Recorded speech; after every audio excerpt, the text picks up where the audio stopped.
I can hear you. How are you? 8 minutes. Okay, well, if you just have it ready for me, thank you. Limit mark the number of the left through legs. 3 minutes.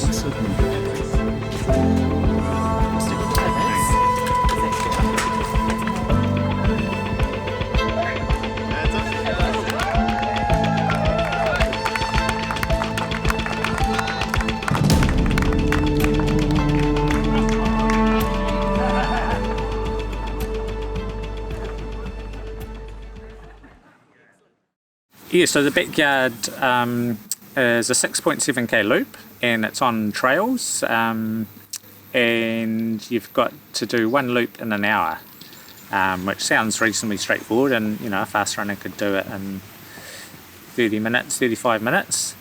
But for the rest of the hour, you're sitting down or doing whatever to eat, drink, sleep, rest, massage, toilet, whatever you want to do.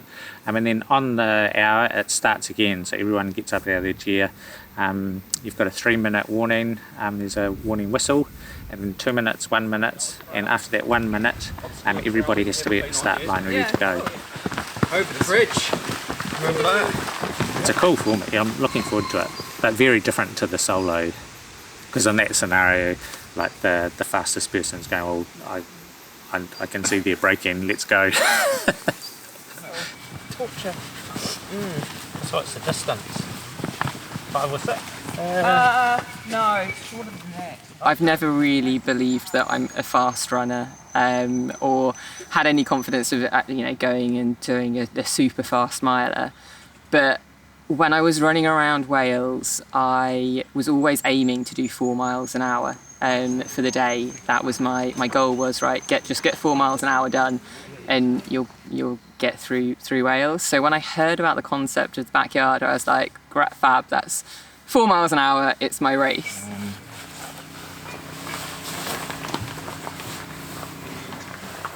The genuine answer to why Biggs, or the format of relapse, appealed was that I thought I might be quite good at it.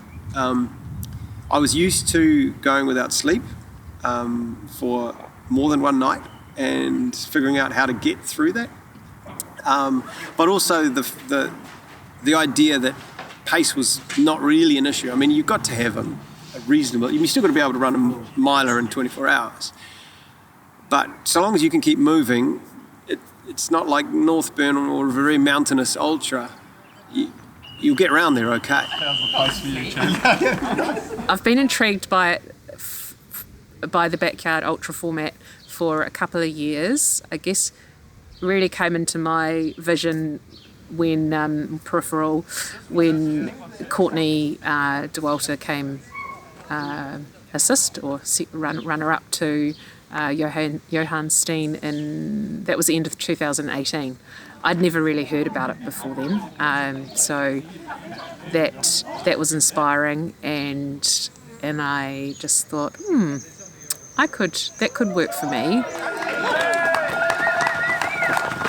Seeing Katie Wright win the relapse, the New Zealand Backyard Ultra in the start of 2019 was another inspiring event.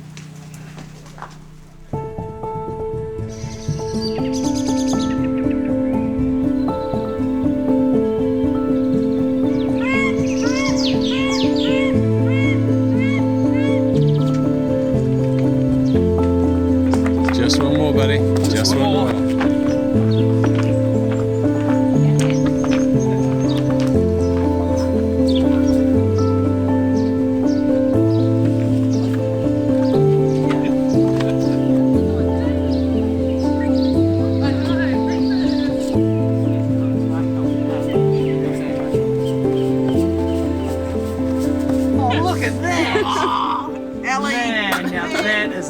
Totally showing us up, Ellie. What are you taking out this It's room? glamorous sport ultra running, isn't it? Yeah, I'll take that, I guess. Tailwind? Yeah. And I don't Are you think taking you this? want anything else? No, I just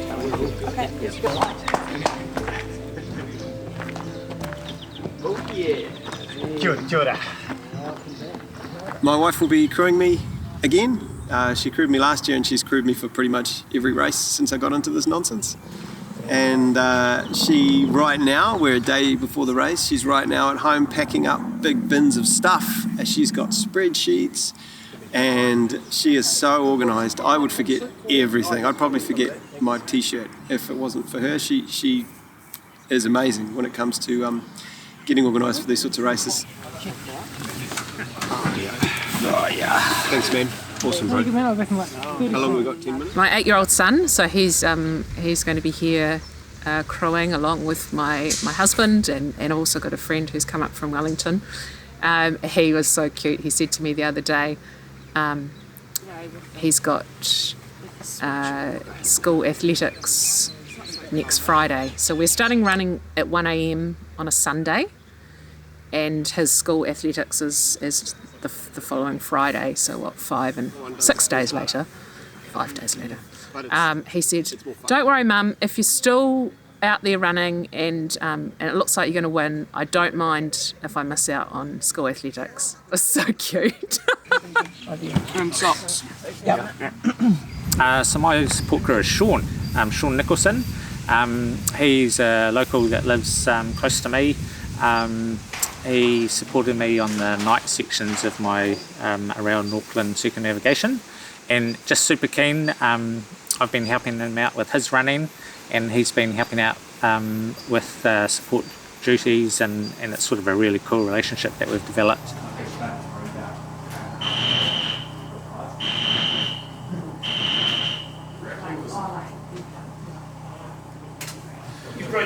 So I think talking about everything in ultras should be matter of fact. You know, we managed to talk about any bodily fluids, so why not talk about periods? It's a really big deal for women, and I think that it's fantastic that the more women bring it up and the more we talk about it in interviews and magazines and things, the more questions are asked. And I've seen actually in the last year a lot more women actually writing up on Facebook like questions like, what do you do like when you've got your period on a race, or should I be doing this, should I be doing that, and actually starting the conversation, which is just great. Morning, Canal. Hi. How you going? Good, how are you? Why not find out from other people what they do? You do the same with food, with vomiting, with needing to go for a wee in the bush. So it's better to get people's wisdom and how they deal with it, and move on and be able to cope with it better. Get in. God. Oh, nearly dropped my bladder again. Everyone good? Yeah. Yeah. Hey. Jesus!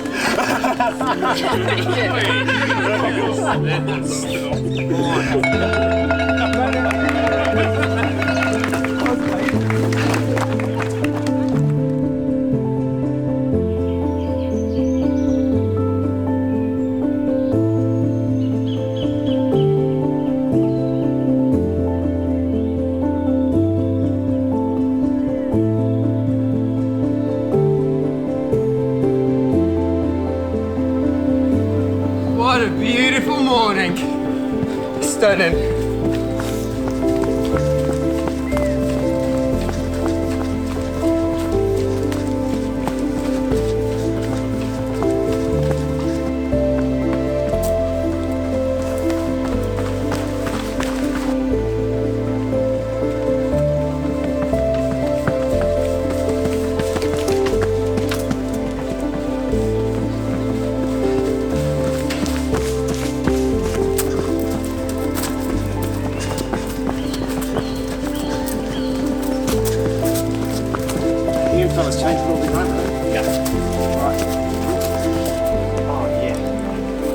Certainly feels like 6 hours and 41 minutes. Certainly feels like it.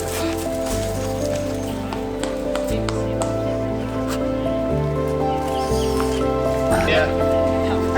Got the billy on? Swagger on.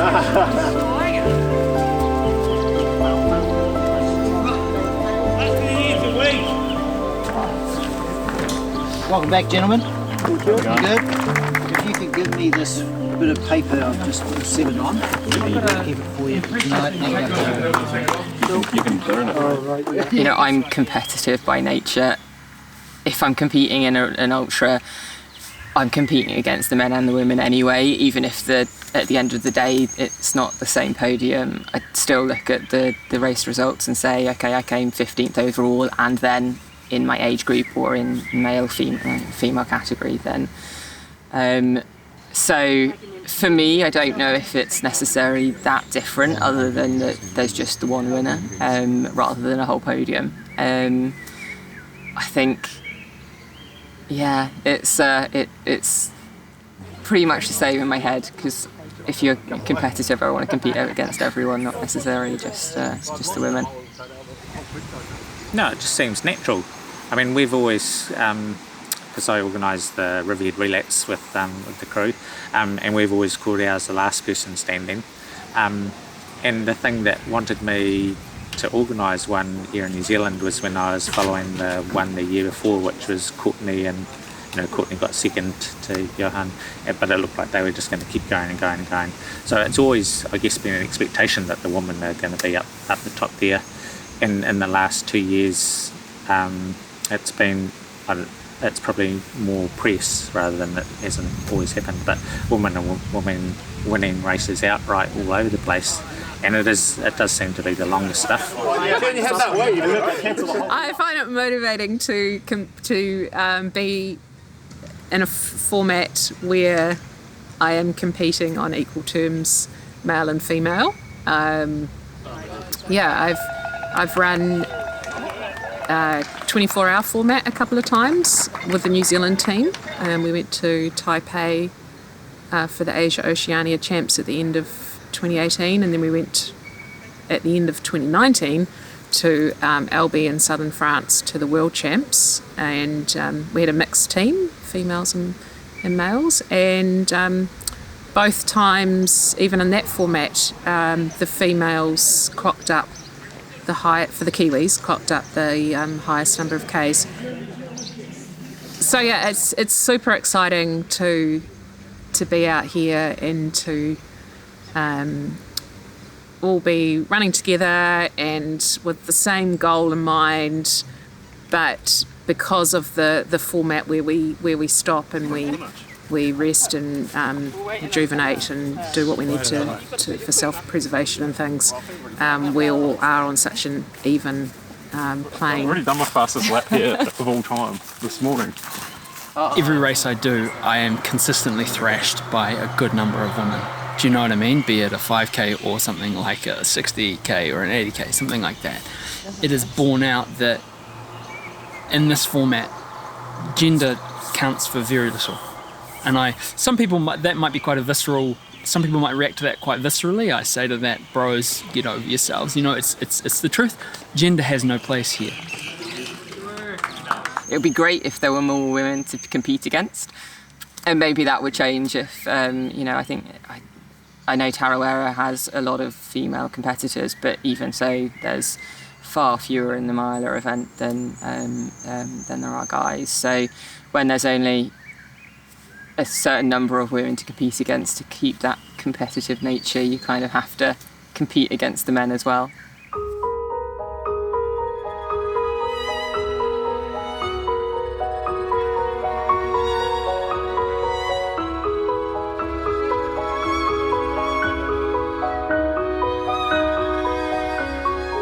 Yeah, it's kind of, everybody's kind of in different sections, so you can get a little bit of something with everyone.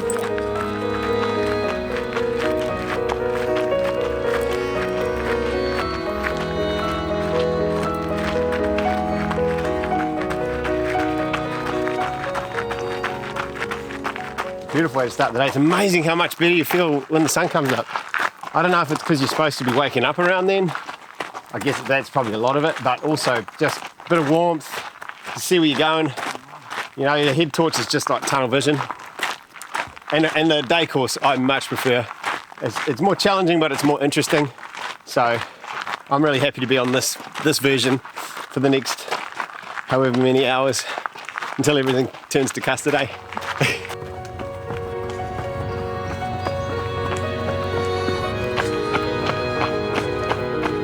a banging soundtrack.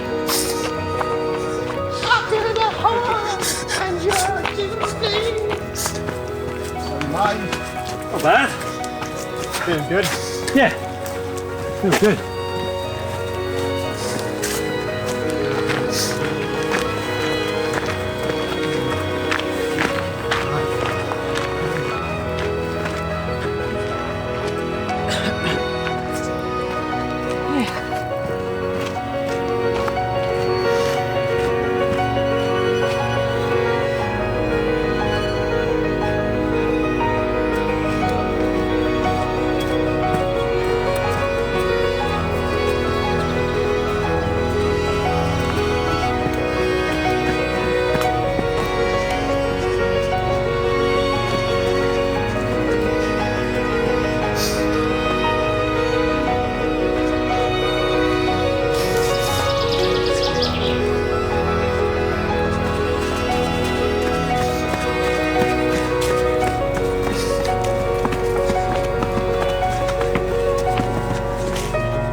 Well, one of the things I just keep saying to myself is, that I'm not going to stop until I'm the only one left, and that I also don't want to stop because of the team aspect of this event, this World Championship that we're doing, where as a team, the Kiwis, New Zealanders, we want to clock up as many kilometres combined as we can. So if one of us stops, we're kind of letting the side down a wee bit. So that's going to be one of my mantras as well, to help keep myself going. Andrew's tree.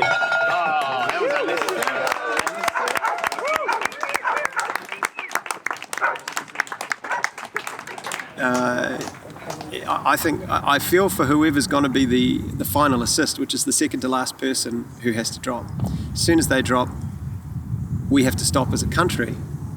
So there's a huge amount of pressure on that person who's not quite feeling very good, and the other person's feeling good, but you know that for everybody and for the country, you've got to keep pushing. And historically, when it's just everyone against themselves, you're not going to feel that bad because you're essentially handing someone the win. But the second person dropping is actually handing a defeat to everybody, and that's tough. I don't want to be that person. In fact, we might find a strange situation where you've got three people and two of them are feeling terrible, and they'll be looking at each other going, I'm going to go now, I'm going to drop now, so I'm not the second to last person. It may happen. Maybe not with us, but with some countries it may happen. We'll see.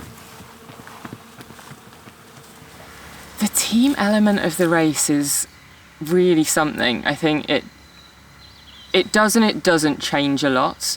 I think that a lot of the way that people are thinking at Bigs now with that goal of going long actually already lends itself to being a team in a way. And I know that Maggie was really disappointed actually that we had to stop when the race ended at Bigs, because she had so much more to give, and that goal of getting to the 3 days or the 100 hours or whatever. So I think that there is already a big team element in trying to attain those goals, but the fact that we now have an obvious kind of a country team element just adds to that and just makes it that much more important that we push each other on. It's been incredible. It's watching everyone, watching the team, watching the worldwide format, but almost, I'm sure that other team members don't care about this, or they do sort of a cursory. I haven't focused on what's happening in the rest of the world. It's what's happening, trying to support the 15 people in front of you, and just the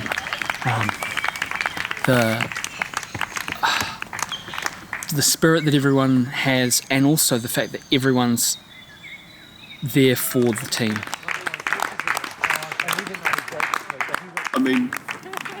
we actually don't know how the dynamics are going to play out because nobody's ever done that. I mean, yeah, we've had lots of bigs before, and over the years, obviously Tennessee and the rest of the world has done it, but nobody's done this team format before. It sounds so simple, but there will be so many variables that come into it that we haven't considered.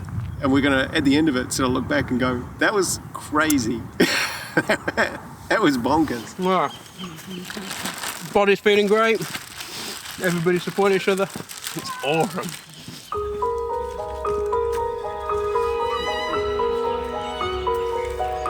Some of that soup. Or if somebody had some soup already open, I don't mind. No, warm it up. Cool. Don't stress about it now, because I'll have it. When you get back? Yeah, from the first night. Okay, how much would you have of it?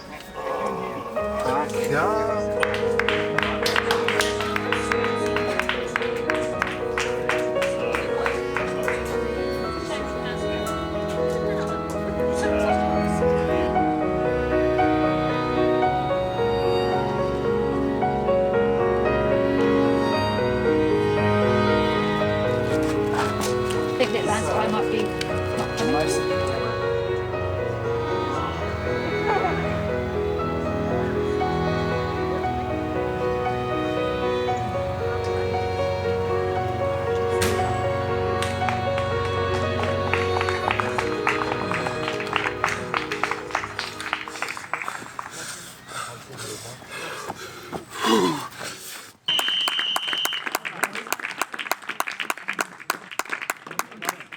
So I think it's great. Obviously, by stopping, psychologically, you then wait for this bell, and the bell rings, 3 minutes, 2 minutes, 1 minute, you got to start again. And that's obviously difficult. When I did it last year, I mentally fought that for a few laps. Even sort of 3 or 4 laps into it, it's the thing you kind of forget that 4 laps is 4 hours. It's a long time. You don't generally go for a 4-hour run every weekend. Some people do. But so you're starting to feel it, and you're sort of thinking, gosh, I'm only 4 or 5 hours in, and then that bell goes, and you're like, oh man, I don't want to go out again. And I realised I was doing this and treating the bell as a negative.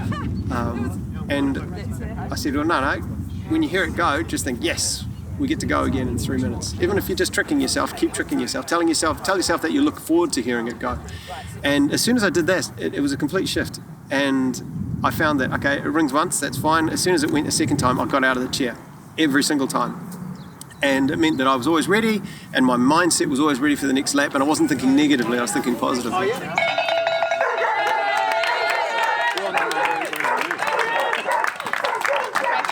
yeah, whatever else.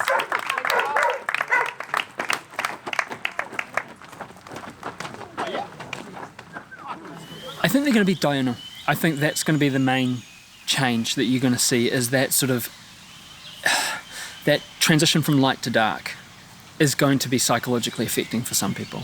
Well, for everyone, because we're animals, we're mammals, we have the circadian rhythm. We get our cues from light and dark. When it goes dark, we are programmed to think, okay, it's time to think about going to bed or dinner time or whatever.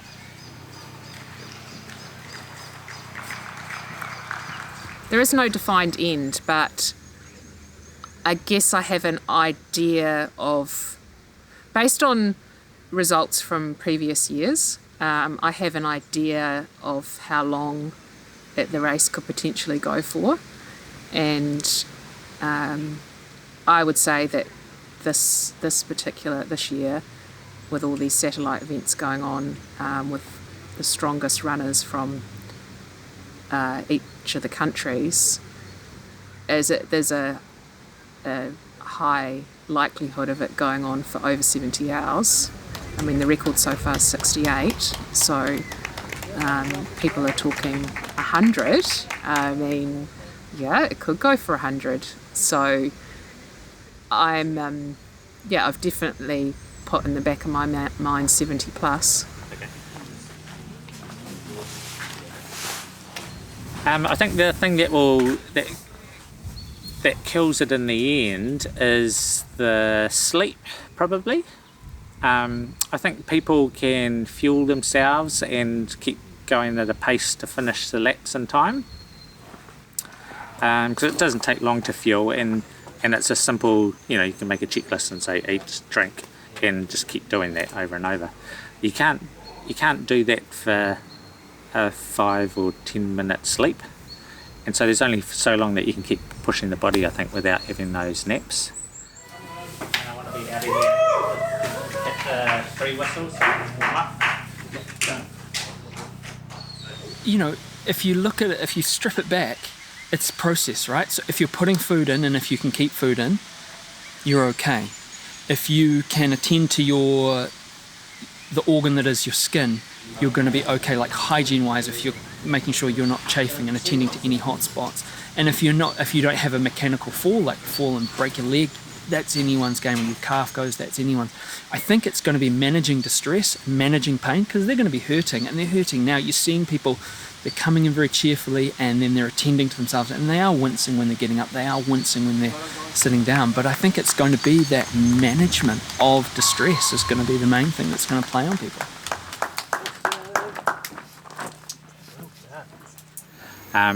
Some people, once you get into it, they can't pull themselves up out of the chair, and so they're out, so they did not finish. And then some people, they get up out of the chair and they start, and they don't finish the loop in an hour, so they're out, or they start and turn back because it's getting too hard. So yeah, people slowly drop off, and the winner is the last person standing to complete a loop.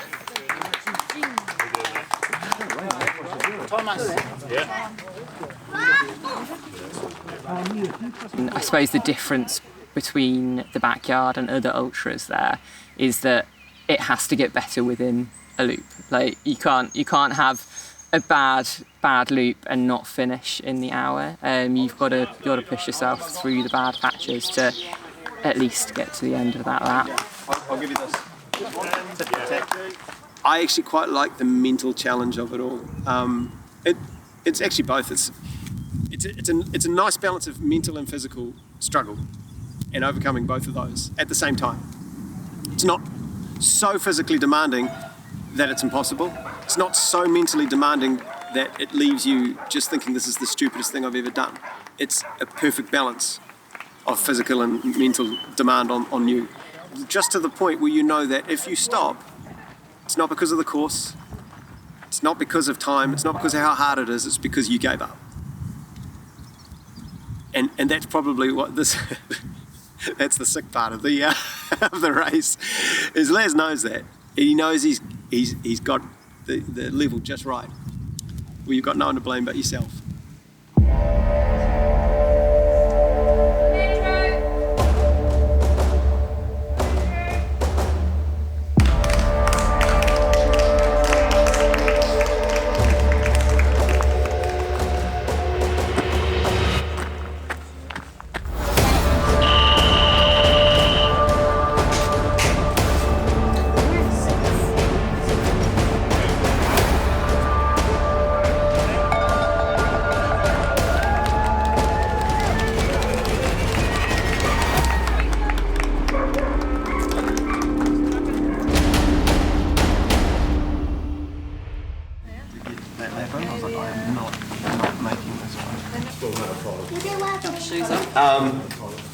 No, it's all right. You're sitting down now, don't you? I don't give a shit about anything. I think Les says it best with his, it's easy until it's hard, and then it's really, really hard. But actually, this time around, it wasn't easy from the start because of this. But like, I don't make too many excuses. But it's a pretty reasonable excuse. It's still quite a solid day out. What did you run? Like quite far, right? I've no idea.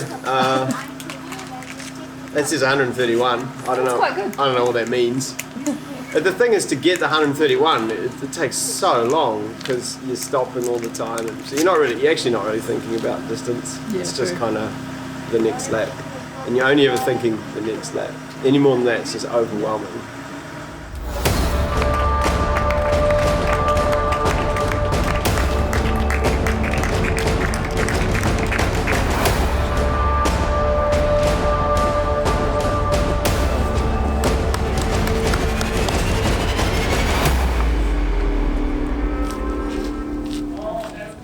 Very exciting. I think particularly when everything can be going completely right, apart from just one thing. Nutrition was going great. I feel pretty good, but then just something goes or twangs. There's just nothing you can do. How you going? You're on?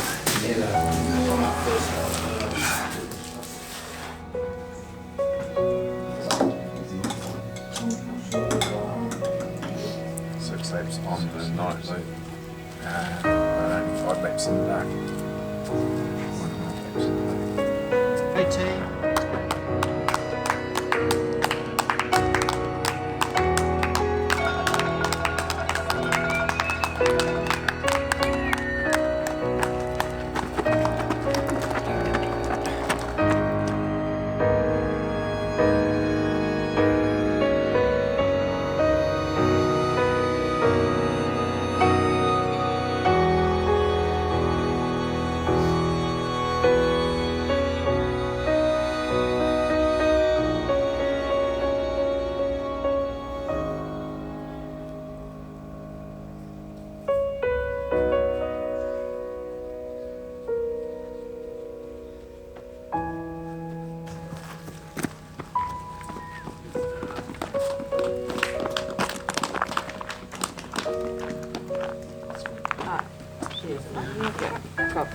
Cheers.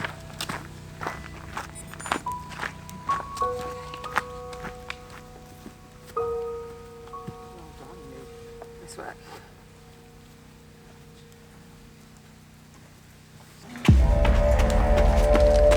Guys. 10 seconds.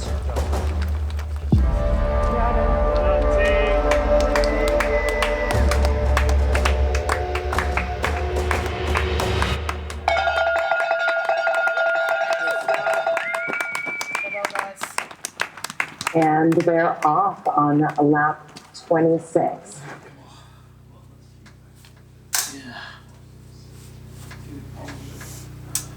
Shaun said that he's pulled his. Is he? Well, Oh, he was rubbing his calf. Right. Yeah. Just not sore. One to watch. What's that? Yeah. Just got tinned it. You tore it last year. You'll feel better.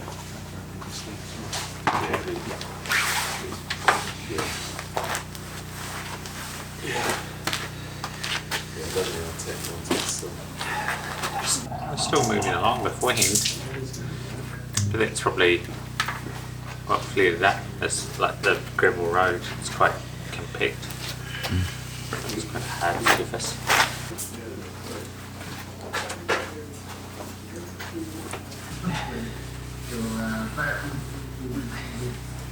Does it feel alright? Yeah.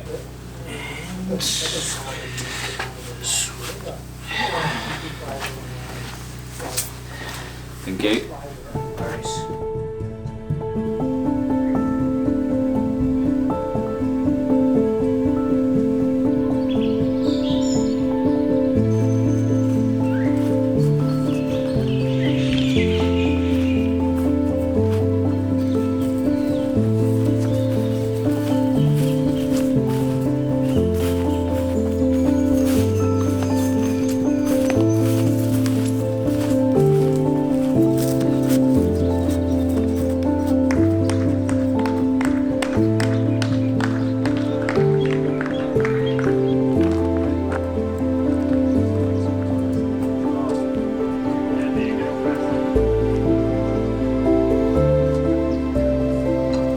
This is when you bring in the big box. This is the power off the bench. I'll get some drugs.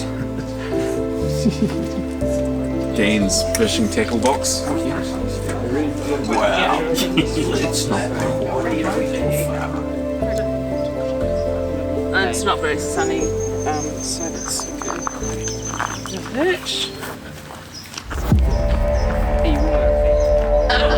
Lucky I got the shot. Good morning. He doesn't pay it. Hey, hey.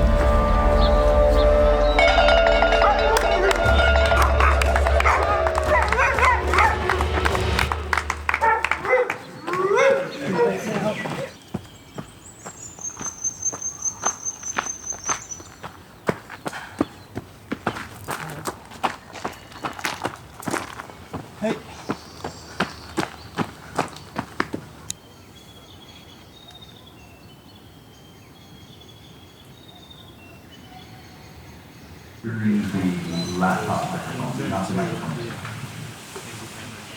I just started getting this shooting pain in this left knee, and I thought I'll just carry on and see if it gets better. So we walked up.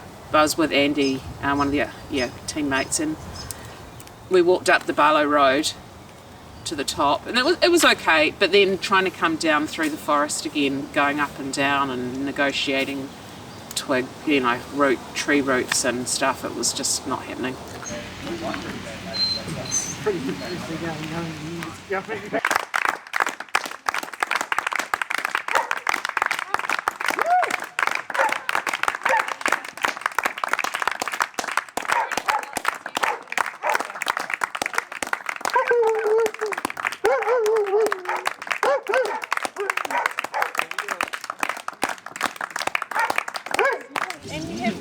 And that log, the big log that hooped out, and we were not normally going over the logs.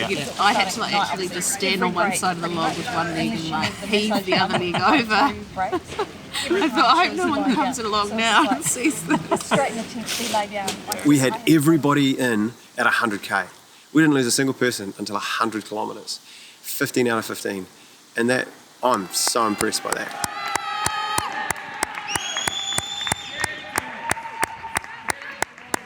When I escorted Russ around his last lap, he'd been hiding his pain for 6 laps or something, but he wanted to do this one last one just to keep the team tally up. Every run that I've done, whether it's training or racing, I think you learn a little something from each event that you do. Good stuff.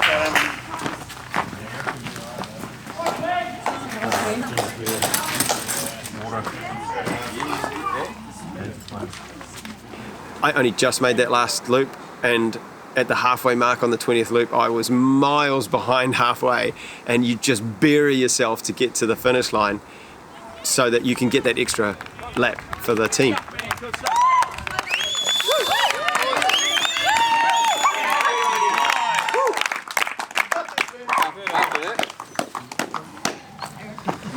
Because the Red Bull works, no? Some beers? All good. Yeah, we'll take that. Chuck the beers in. There's the one thing that goes wrong that pulls you out, and then even for the person that wins, there's the frustration that, you could have gone further. 6 seconds. I've got to go anyway. He gets to do 2. Make you give him the opportunity. Go on, guys.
You